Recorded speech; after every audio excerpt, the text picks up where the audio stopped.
అందరికీ నమస్తే అండి. Welcome back to tree media food.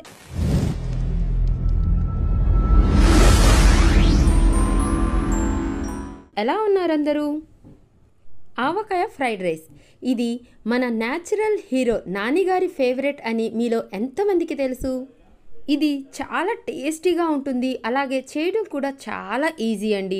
Just ఇలా చిటికెలో 5 నిమిషాల్లో చేసి అక్కడ పెట్టేయచ్చు అనమాట. మరి ఇంకేంటి లేట్ చేయకుండా మన నాన్నగారి ఫేవరెట్ అయిన ఆవకాయ ఫ్రైడ్ రైస్ని చేసేద్దామా?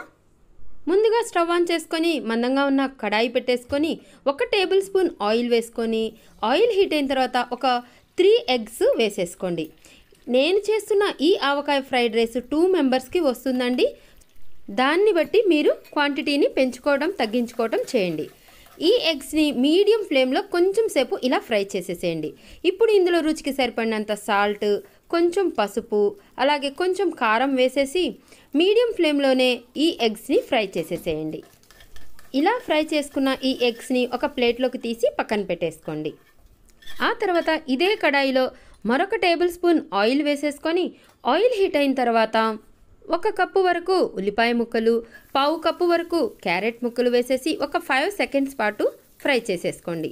తర్వాత ఒక హాఫ్ కప్పు క్యాబేజీ తరుగు, ఒక పావు కప్పు క్యాప్సికమ్ ముక్కలు, ఒక పావు కప్పు టమాటా ముక్కలు, 2 లేదా 3 పచ్చిమిరపకాయలు కూడా సన్నగా కట్ చేసి వేసేసుకోండి. వీటిని బాగా ఫ్రై చేయకుండా జస్ట్ కచ్చా పక్కాగా ఉండేటట్టు ఫ్రై చేయండి. ఇలా ఒక 20 సెకండ్స్ పాటు ఫ్రై చేసిన తర్వాత ఇప్పుడు ఇందులో 1 teaspoon vinegar, 1 teaspoon soya sauce, 1 teaspoon red chilli sauce, ఉంటే గనక టమాటా కెచప్ కూడా వేసేసుకొని 1 నిమిషం పాటు ఫ్రై చేసేసి ఇప్పుడు ఇందులో 2 లేదా 3 టేబుల్ స్పూన్ల ఆవకాయని వేసేసుకోండి. మీరు తినే కారాన్ని బట్టి దీన్ని అడ్జస్ట్ చేసుకోవచ్చు అనమాట. దీన్ని కూడా వేసేసి జస్ట్ ఒక 30 సెకండ్స్ మాత్రమే ఫ్రై చేసి ఆ తర్వాత 4 కప్పుల వరకు రైస్ని యాడ్ చేసేసి ఒకసారి ఇలా కలిపేసుకొని మనం ఫ్రై చేసి పెట్టుకున్నాం కదా ఎగ్స్ని, అది కూడా వేసేసి బాగా మిక్స్ చేసేసేయండి. సోయా సాస్ కానివ్వండి, వెనిగర్, వీటిల్లో మీ దగ్గర ఏవి అవైలబుల్ ఉంటే అవి వేసుకోండి. ఏవి లేకపోతే జస్ట్ ఓన్లీ టమాటా కెచప్ అయినా వేసుకోవచ్చు అనమాట. అలా కూడా చాలా బాగుంటుంది. వీటన్నిటిని బాగా మిక్స్ చేసేసుకోండి. మనం ఆల్రెడీ ఎగ్స్లో ఉప్పు వేసాము, అలాగే ఆవకాయలో కొంచెం ఉప్పు ఎక్కువగానే ఉంటుంది కదా, సో ఒకసారి చెక్ చేసుకొని ఉప్పు వేసుకోండి. ఫైనల్గా సన్నగా తరిగిన కొత్తిమీరని వేసేసుకోండి.